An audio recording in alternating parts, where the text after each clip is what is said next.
The other day, after a busy day in New York, I grabbed a slice of pizza on my way home. Then I had another one. By the time I got home, I was still thirsty, and the next morning my face looked a little puffy and my ring felt tighter than usual. In this video, we are not going to demonize salt.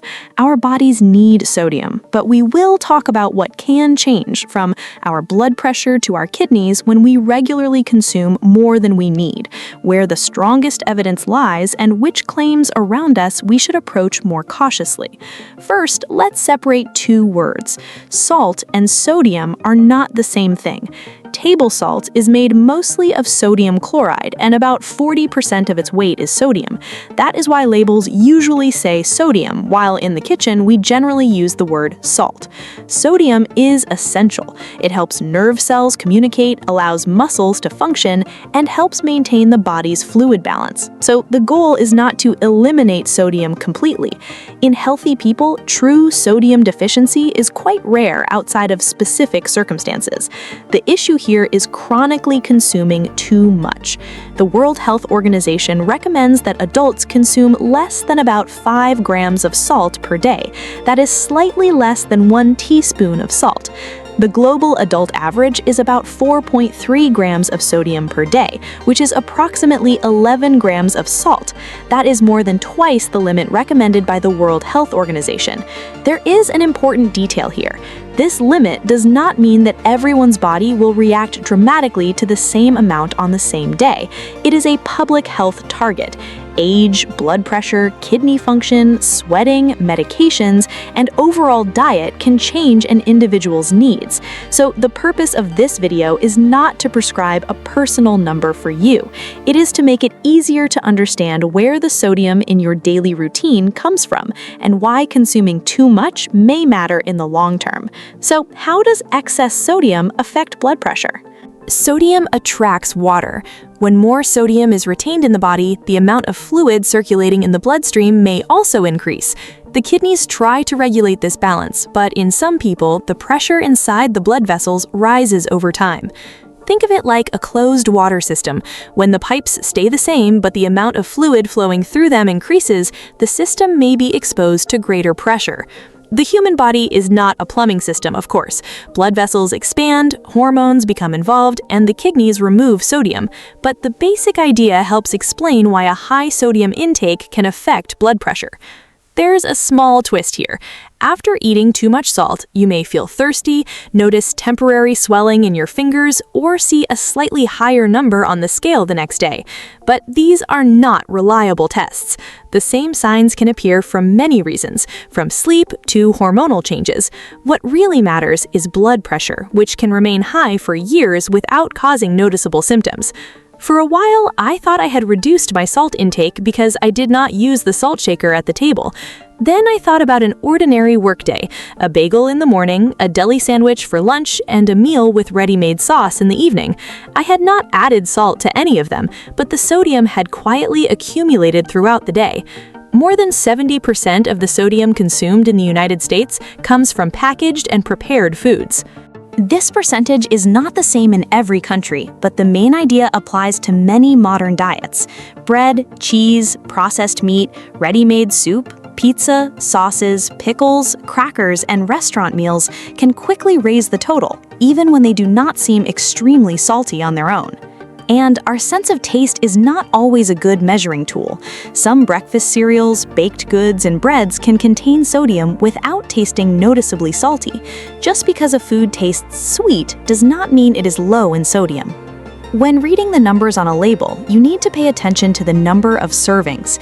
If the package lists 500 milligrams of sodium and contains 2 servings, you may consume 1,000 milligrams when you eat the entire package.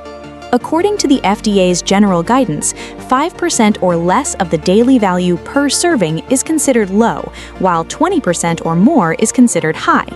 For this reason, the most effective change is sometimes not removing the salt shaker from the table, but comparing 3 or 4 products that you eat frequently. There can be major differences in sodium between different versions of the same type of bread, soup, or sauce. Instead of creating a long list of forbidden foods, finding a lower sodium option among the products you repeatedly eat may be more sustainable. A small supermarket experiment makes this easier to see. Pick up 2 ready-made soups from the same shelf. The packages may look almost identical, but there may be a difference of hundreds of milligrams of sodium per serving. Then look at the number of servings. A product that you think of as 1 can may sometimes be calculated as 2 servings. Without changing the product itself, simply changing the brand or variety can make a meaningful difference to your daily total. Things are a little more difficult in restaurants. Sauce, cheese, processed meat, and a large portion can all come together on the same plate.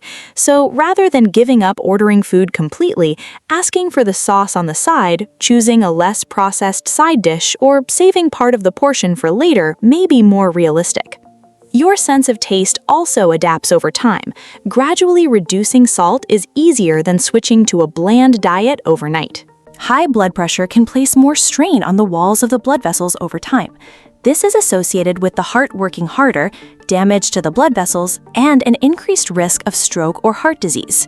The World Health Organization estimates that excessive sodium consumption was associated with approximately 1.7 million deaths per year in 2023. We need to use our words carefully here. Eating too much salt in one meal does not mean that you will immediately have a heart attack. Risk is evaluated together with long-term dietary patterns, blood pressure, and other factors. Smoking, physical activity, sleep, genetics, diabetes, and cholesterol are also parts of the same picture.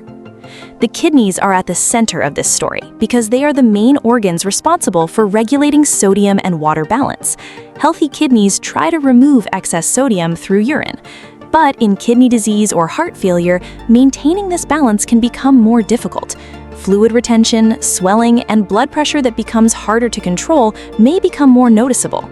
That is why someone with heart or kidney disease should not follow general advice they hear online telling them to eat more salt or eliminate salt completely.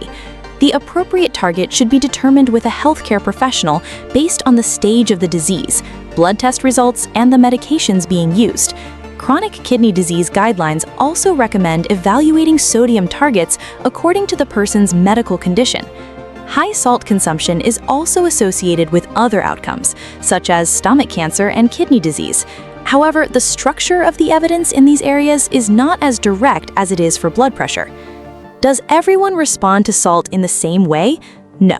Some people are described as salt-sensitive, meaning their blood pressure may change more noticeably when their sodium intake changes. Older age, high blood pressure, and kidney problems can affect this response, but it is difficult to understand how sensitive someone is simply by looking at how they feel. Potassium is also important in this balance.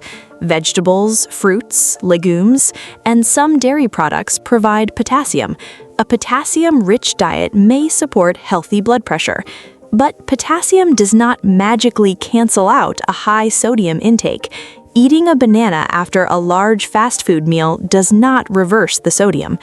Lower sodium salt substitutes that contain potassium may help reduce blood pressure and cardiovascular events in some groups.